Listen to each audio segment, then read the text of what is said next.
Timing. Our next section is about timing. Timing is everything. No, timing is not everything. But timing is important in our song leading. We need to understand, okay, now we figured out the pitches of the notes, how high or how low are the notes. Now we've got to figure out how long do we sing the notes. There's always something, huh? Okay, I'm going to draw some of these notes up here, and we're going to go through kind of what the timing means. How do you measure the timing? What are you supposed to do when you see different notes here? Let's just draw some of these guys up here. I'm going to draw all these as round notes. Remember, we have shape notes for the different pitches. To make it simple, I'm going to draw them like we'd see in other music where we just have our little oval shaped notes here for this. Okay? But these notes with the timing will be in the different shapes. Okay? They'll either be hollow or they'll be all filled in.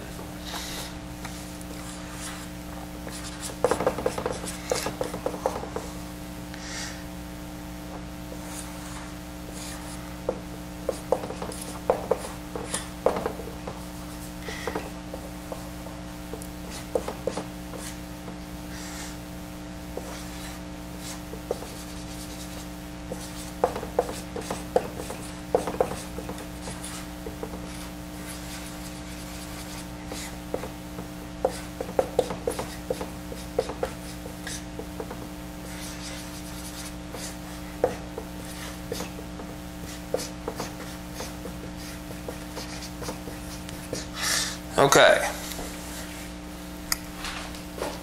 Whole note, half note, quarter note, eighth note, and a 16th note. You can keep going.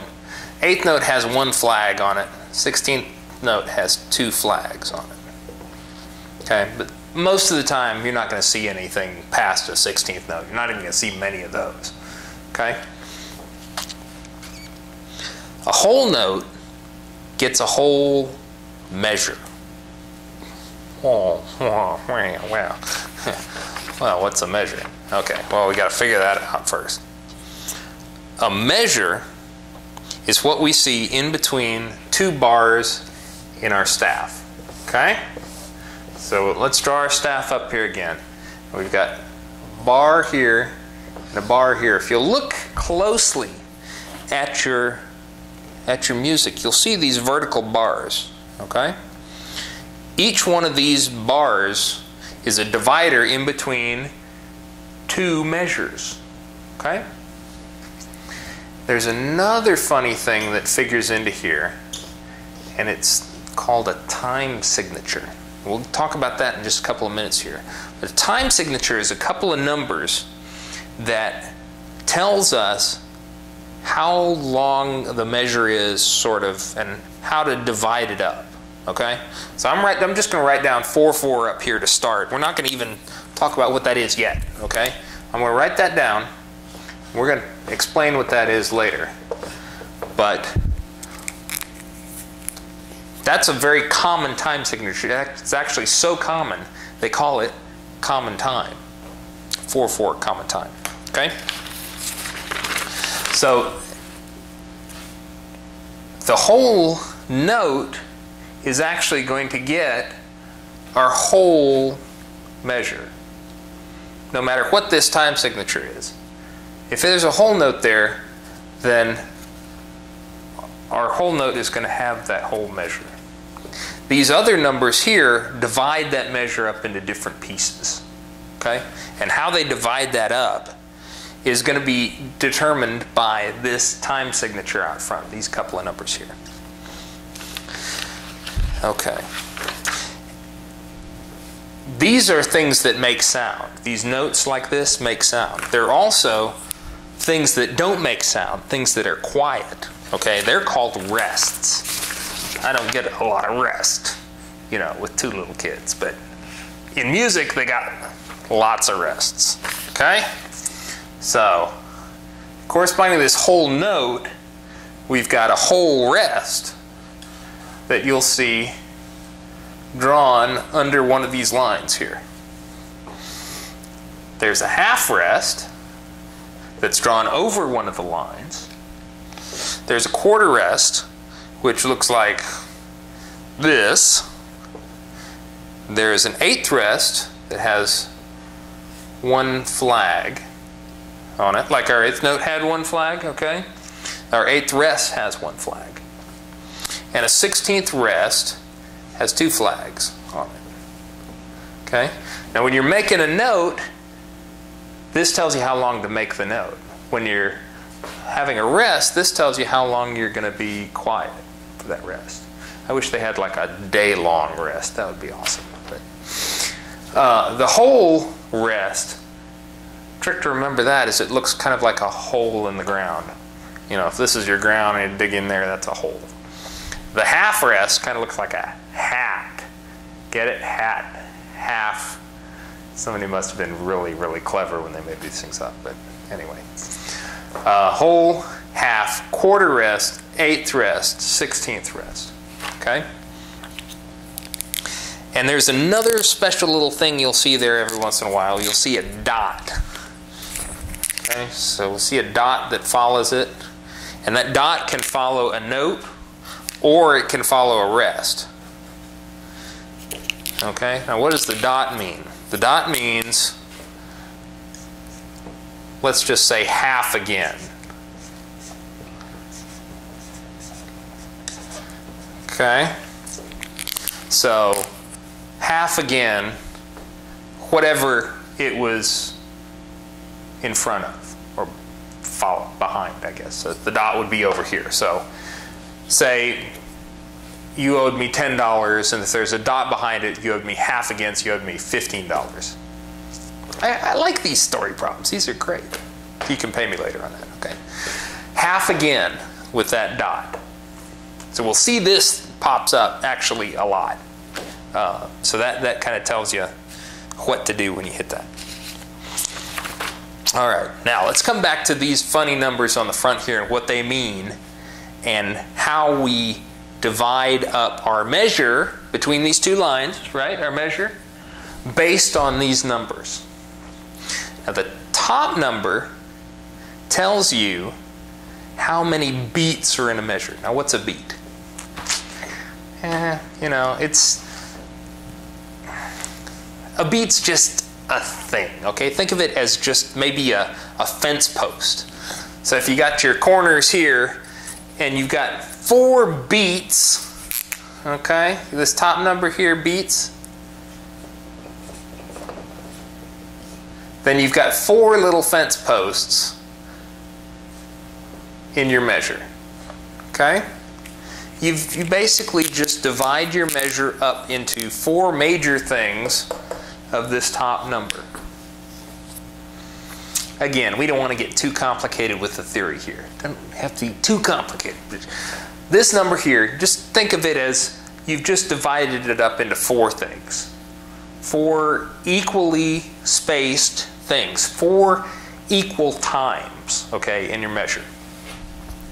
This number on the bottom here tells you what kind of note is on each one of these fence posts, each one of these divisions, each one of these times, okay? Our 4 down here means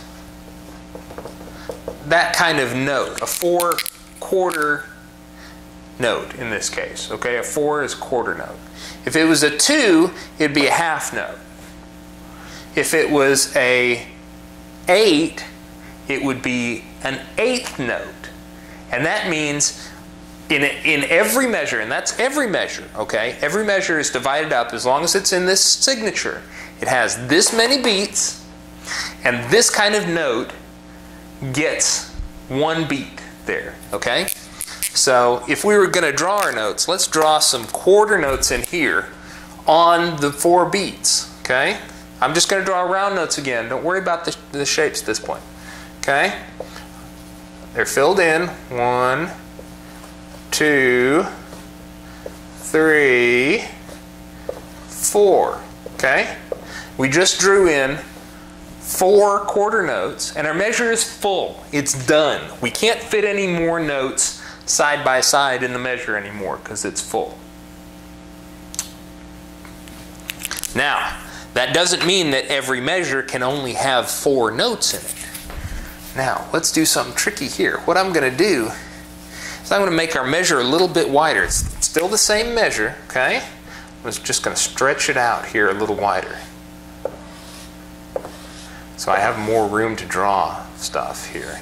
I'm going to redraw my fence posts. Okay, 1, 2, 3, 4.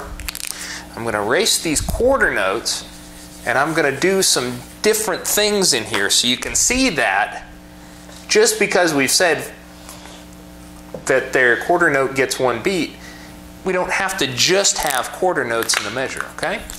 I'm going to put in a half note here. Okay, that's our hollow one. And then I'm going to put in a quarter note here. Okay, and then I'm going to put in 2 eighth notes here. Okay, now my measure is full again. It's full again. But you see how I've divided this up now. This half note gets twice as much time as this quarter note. Remember, a quarter note gets 1 beat. 1 beat. Our half note is going to get twice. It's twice as long as the quarter note. Our eighth note here, these little eighth notes with the 1 flag, see the 1 flag? They get half of the quarter note. Okay? So divide our fence posts up here a little bit. I'm gonna add some pluses in here. Okay? This plus means half a beat. So I'm just going to divide this up into half beats here. Okay? Now you see that our half note ding, ding, ding, ding, takes up all 4 of these here. It takes up 2 whole beats right there. And that's what we expect with our half note. It's half a measure. Makes sense in 4/4. Okay, half a measure. And the quarter note here is taking up these 2. Okay, this is 1 beat. You know, each one of these this is like our half beat here. These eighth notes here, each one of these is taking up only a half beat. In our measure here, with our same 4/4 time, we can have 8 eighth notes. We can have 4 quarter notes, and we can have 2 half notes, and we can have 1 whole note. Things get a little bit trickier. I think before I said I was talking that the half note gets half a measure. That makes sense in 4/4 time. When you have weird sort of time signatures, that doesn't really make sense anymore. It's not necessarily half a measure. But it is twice as long. It's always going to be twice as long as a quarter note. A whole note is always going to be a whole measure. So it doesn't really matter. A half note, like when you're in 3/4 time, a half note is not going to end up being a half a measure. It's going to be twice as long as a quarter note. So this does get a little confusing. Okay, let's try and figure out if we were going to sing out this measure. Okay, like this. What does it sound like with those lengths? And what does it look like when somebody is leading it? Okay? I'm going to wave this marker. I'm going to tap it. I'm going to tap it on the board for every time we have a beat. Okay? 2, 3, 4. Remember, 4 notes here, 4 beats. Quarter note gets 1 beat. Okay? So 1, 2, 3, 4. 1, 2, 3, 4. Okay, so I'm going to sing the notes along with this so we can see how long these notes are. Ready? 3, 4. La, la, la, la, la, la, la, la, la, la, la, la, la, la, la. Okay? You kind of get the idea? We've divided our measure up into smaller pieces. And that's how we can figure out how long to hold these notes.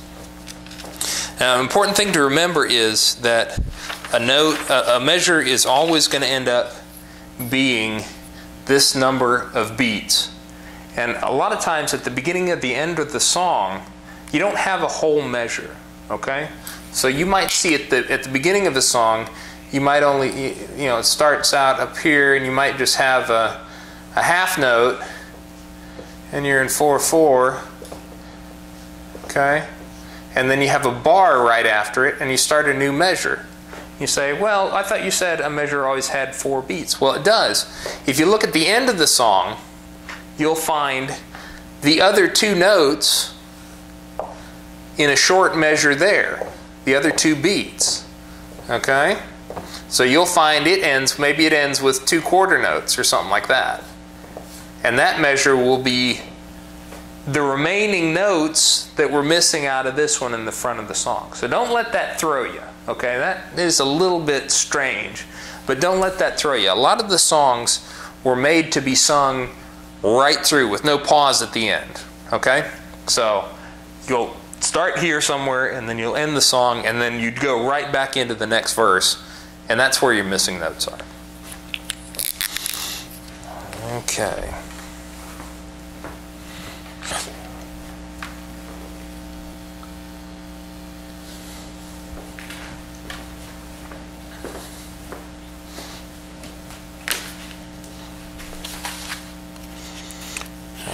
Okay.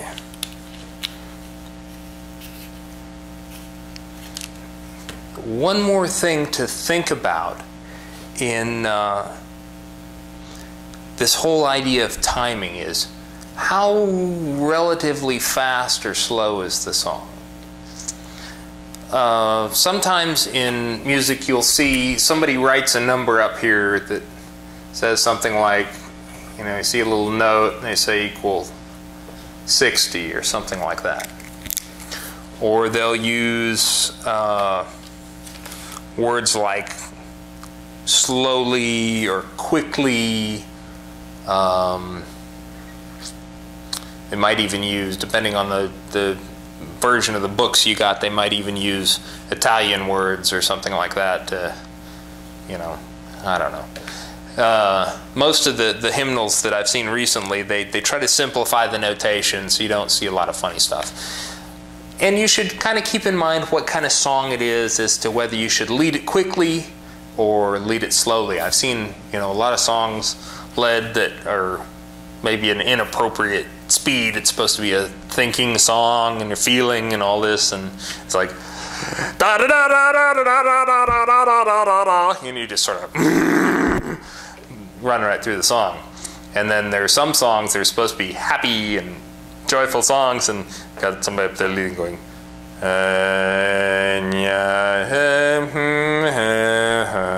and it just completely loses the effect of the song. So take a look at your song a little bit. Think about, is it supposed to be a quick song? Is it supposed to be a slow song? And what we will do is figure out how to direct and how to get people going at that same tempo, if you will, the same speed.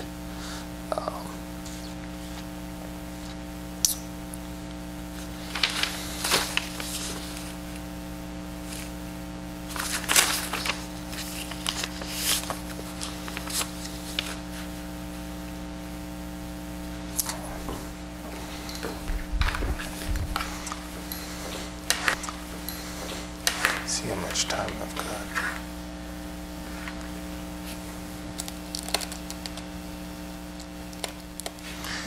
Okay, 53 minutes. Okay.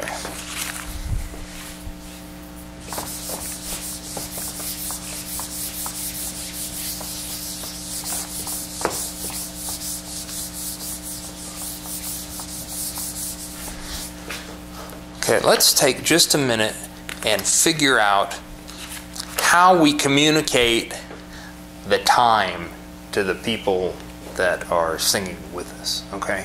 How do we direct that time?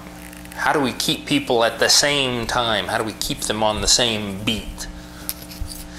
There are hand patterns that you can do to keep people on the same beat and that also tell people where you are in the measure.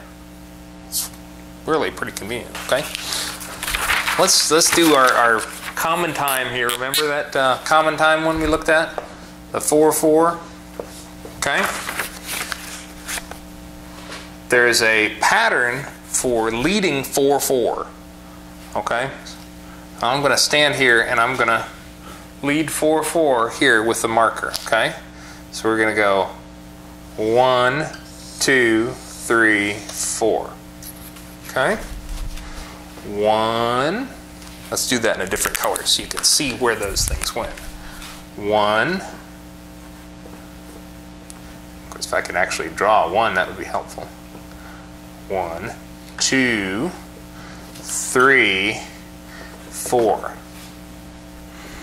Now, when you're moving to that spot, okay, you're moving this direction here. You want to arrive at that point somewhere in front of you, okay, with your hand, right on the beat where you want people to be. This is the most important one here. This first one here. So you're going down. In 4/4. They call this the downbeat. Not every time you wave, it's going to be going down here. But in 4/4 time, this downbeat is the first beat in the measure. Remember our beats and our measures? Okay? 3/4 time, okay, is similar, except 3/4, remember, beats per measure. Quarter note gets 1 beat, okay? 3 beats per measure. We're only going to beat 3 places. So we're going to go 1, 2, 3. And that's what directing 3/4 looks like. First beat, second beat, third beat, okay? This is our downbeat. This is our first beat in the measure. If you want people to start with you, then, okay? Downbeat. Amazing grace. Okay, remember we looked at that? There were a couple little notes in there before that first measure bar. Amazing. Well, amazing, we went down. That was our downbeat. Everybody's going to start with you. Okay? These are 2 really common ones here. There's also 2/2 or 6/8. Some of these other strange ones, you can just actually lead by going back and forth like this, like a smile, okay? 1, 2, or you can lead them going down, up, okay? 1, 2, so you still have your downbeat with that. There's some more strange ones here, and a lot of the older songs had more complicated time signatures like 9/8 and 12/8, and there were some really bizarre ones in here, and there are patterns where you're just waving all over. You know, I'd just lead those something simple like this. Just keep that downbeat in there so people know, hey, you know, we're all together. We're starting on this note together. It's the downbeat together. That's what gets people singing at the same time. That will keep everybody together, so it can all be singing the same song, be singing the same time. All right. So I think that pretty much covers what we're going to look at for timing. It's enough to at least get you started. That's kind of the basics. And we can always certainly get more complicated from there. But see you in the next section.